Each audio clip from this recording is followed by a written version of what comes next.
അസ്സലാമു അലൈക്കും വറഹ്മത്തുള്ളാഹി. നമ്മുടെ വീട് എന്ന് പറയുന്നത് ഒരു സന്തോഷത്തിന്റെയും സമാധാനത്തിന്റെയും ഇടമാണ്, അല്ലെ? അതുകൊണ്ടല്ലേ നമ്മൾ എവിടെ പോയാലും വൈകുന്നേരം ആകുമ്പോഴത്തേനും വീട്ടിലെത്തണം എന്ന് ആഗ്രഹിക്കുന്നത്? നമ്മളെല്ലാവരും അങ്ങനെ ആഗ്രഹിക്കാറില്ലേ? കാരണം അത് ആ വീട്ടിൽ കിട്ടുന്ന ആ ഒരു സമാധാനം, ആ ഒരു സന്തോഷം പുറത്തെവിടെയും നമുക്ക് കിട്ടൂല. ഭക്ഷണം നമുക്ക് കിട്ടും, താമസിക്കാനുള്ള സൗകര്യം ചിലപ്പോൾ നമുക്ക് കിട്ടും, ഒക്കെ കിട്ടും. പക്ഷെ ആ വീട്ടിലെത്തുമ്പോൾ ആ ഒരു സമാധാനം അത് നമുക്ക് പുറത്ത് കിട്ടൂല, അല്ലെ? എന്നാൽ നമ്മുടെ വീടുകളിൽ എപ്പോ നോക്കിയാലും പ്രശ്നങ്ങളാണ്, പ്രയാസങ്ങളാണ്, ബുദ്ധിമുട്ടുകളാണ്, രോഗങ്ങളാണ്, പരസ്പരം ഐക്യമില്ലായ്മയാണ്, ദേഷ്യമാണ്, ബർക്കത്തില്ലായ്മയാണ്. എന്താണ് ഇതിനൊക്കെ കാരണം? ഇതിനൊക്കെ എന്താണ് ഒരു പ്രതിവിധി? റസൂലുള്ളാഹി സ്വല്ലല്ലാഹു അലൈഹി വസല്ലം തങ്ങൾ എല്ലാത്തിനും പരിഹാരം പറഞ്ഞു തരുന്നുണ്ട്. ഈ കാര്യം നമ്മൾ നോക്കുമ്പോൾ 2-3 ഭാഗങ്ങളിലൂടെ നമ്മൾ നോക്കേണ്ടതുണ്ട്. ഒന്നാമതായി നമ്മുടെ വീടിന്റെ അന്തരീക്ഷം പ്രയാസങ്ങളാണ്, പ്രശ്നങ്ങളാണ്, ബുദ്ധിമുട്ടുകളാണ്. അതുപോലെ തന്നെ നമ്മുടെ ശരീരം രോഗങ്ങളാണ്. അതുപോലെ തന്നെ കടങ്ങളാണ്, പ്രയാസങ്ങളാണ്, ബർക്കത്തില്ലായ്മയാണ്.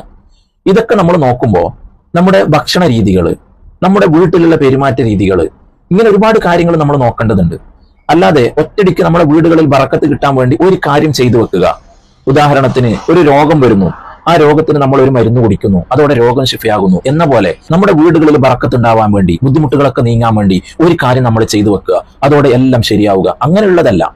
ഇത് പറയുമ്പോൾ നമ്മൾ ആദ്യം നോക്കേണ്ടത് ഈ പ്രശ്നങ്ങൾ വരാൻ, പ്രയാസങ്ങൾ വരാനൊക്കെ കാരണം എന്താണ്, എന്തുകൊണ്ടാണ് ഇങ്ങനെ നമുക്ക് ബുദ്ധിമുട്ട് വരുന്നത് എന്നുള്ളതാണ്.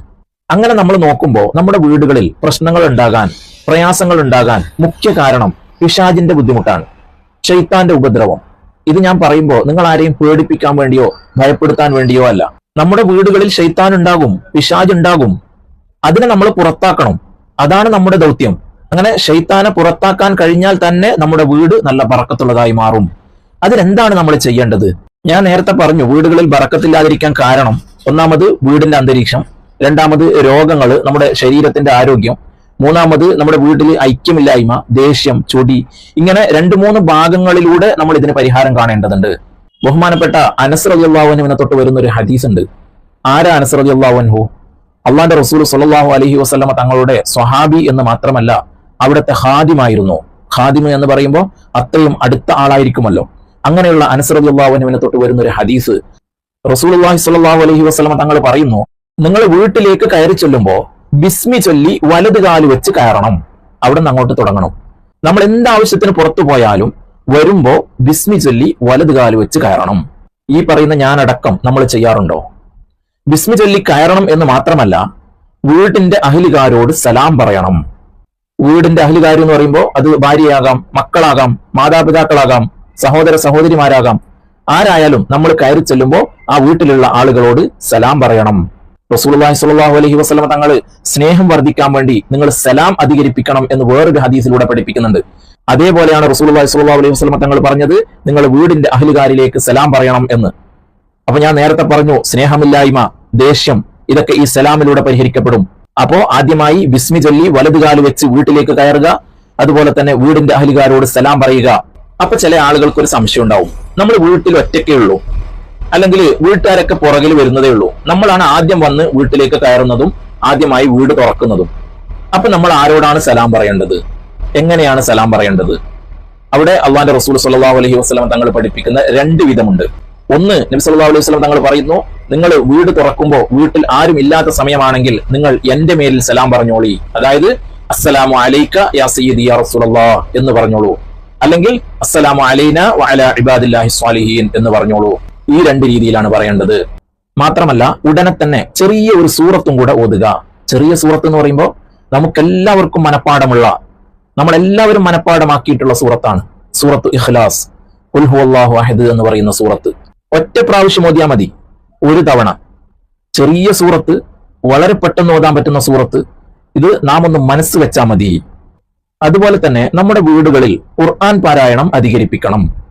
നമ്മുടെയൊക്കെ ചെറുപ്പത്തില് നമ്മുടെയൊക്കെ വീടുകളുടെ അവസ്ഥ എന്താണ്? ഇപ്പൊ നമ്മുടെ വീടുകളുടെ അവസ്ഥ എന്താണ്? നമുക്കറിയാം, നമ്മുടെയൊക്കെ ചെറുപ്പകാലത്ത് മഗ്രിബായി കഴിഞ്ഞാൽ എല്ലാ വീടുകളിലും ഖുർആനോത്തും സ്വലാത്തും ദിക്റും മാത്രമേ ഉണ്ടാവുള്ളൂ. അത് ചെറിയ കുട്ടികൾ മുതൽ വലിയ പ്രായമുള്ളവർ വരെ എല്ലാവരും ഓത്തിലും ബൈത്തിലും സ്വലാത്തിലും ദിക്റിലുമായിട്ട് ഇങ്ങനെ മുഴുകിയിട്ടുണ്ടാവും. അത് മഗ്രിബിന് അങ്ങോട്ട് തുടങ്ങിയാൽ ഇശാ വരെ നിർബന്ധമാണ്. ആ സമയത്ത് രോഗങ്ങൾ കുറവായിരുന്നു, പ്രയാസങ്ങളും പ്രശ്നങ്ങളൊക്കെ കുറവായിരുന്നു, നമുക്കെപ്പോഴും മനസ്സമാധാനമായിരുന്നു. എന്നാൽ ഈ കാലഘട്ടത്തിൽ നമ്മുടെ വളരെ പ്രധാനപ്പെട്ട സമയമായ മഗ്രിബിന്റെയും ഇശാഇന്റെയും ഇടയിലുള്ള സ്ഥലം പോലും സിനിമക്കും സീരിയലിനും വേണ്ടി നമ്മൾ ഉപയോഗപ്പെടുത്താൻ തുടങ്ങി. അപ്പൊ പിന്നെ രോഗങ്ങൾ വരാതിരിക്കുമോ? പ്രയാസങ്ങൾ വരാതിരിക്കുമോ? ബുദ്ധിമുട്ടുകൾ വരാതിരിക്കുമോ? അല്ലാഹു തആല എല്ലാ പ്രശ്നങ്ങളും പ്രയാസങ്ങളും നീക്കി തരുമാറാവട്ടെ, രോഗങ്ങൾ ശിഫയാക്കി തരുമാറാവട്ടെ. ആമീൻ യാ റബ്ബൽ ആലമീൻ. ഇതേ പരിശുദ്ധ ഖുർആനിൽ തന്നെ 3-4 സൂറത്തുകൾ വളരെ പ്രധാനപ്പെട്ടതായി പറയുന്നുണ്ട്.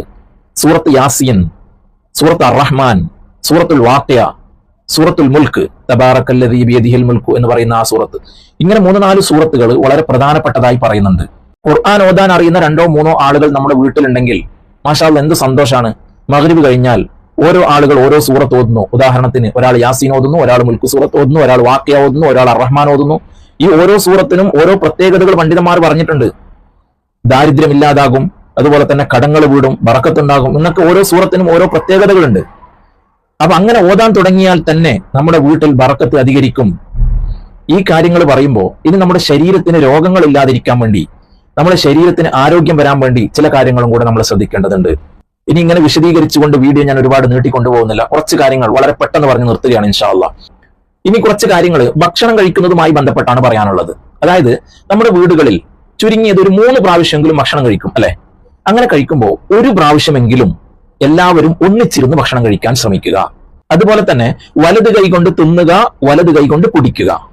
ഇത് പറയുമ്പോൾ നമ്മൾ എല്ലാവരും വലത് കൈ കൊണ്ടായിരിക്കും തിന്നുന്നുണ്ടാവുക, പക്ഷെ കുടിക്കുന്നത് ഇടത് കൈ കൊണ്ടായിരിക്കും. അത് പാടില്ല. തിന്നുന്നതും കുടിക്കുന്നതും വലത് കൈ കൊണ്ടായിരിക്കണം.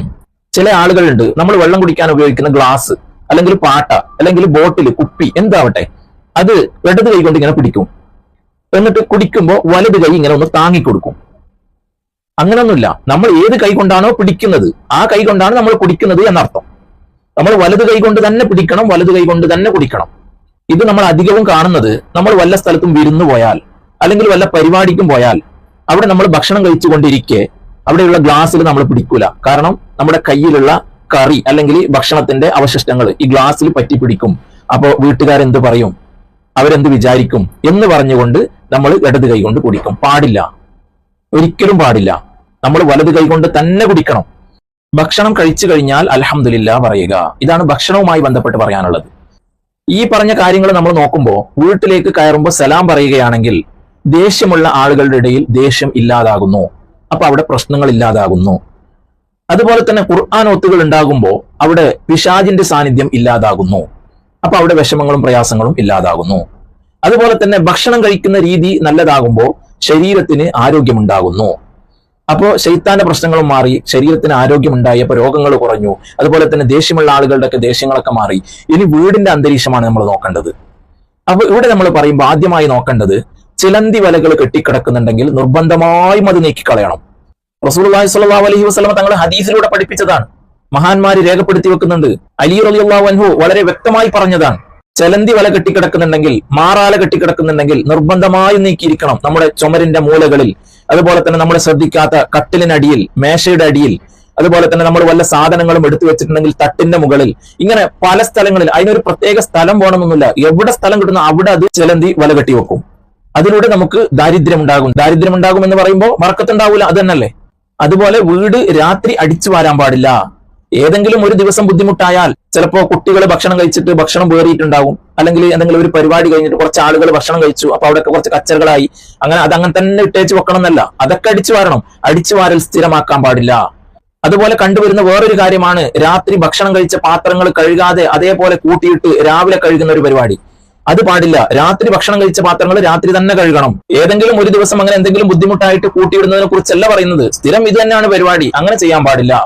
അതുപോലെ തന്നെ വേറൊന്ന് പറയാനുള്ളത്, കളവ് പറയാൻ പാടില്ല. കളവ് പറയുന്ന ആളുകൾക്കും ബുദ്ധിമുട്ടുകളും പ്രയാസങ്ങളും കൂടുതലുണ്ടാകും. ഇന്ന് ഈ കളവ് പറയാന്നുള്ളത് വളരെ സാധാരണയാണ്, വളരെ എളുപ്പമാണ്. ഞാനൊരു ഉദാഹരണം പറഞ്ഞുതരാം. നാളെ രാവിലെ ഞാനും എൻ്റെ ഒരു സുഹൃത്തും കൂടെ ഒരു സ്ഥലം വരെ പോവുകയാണ്.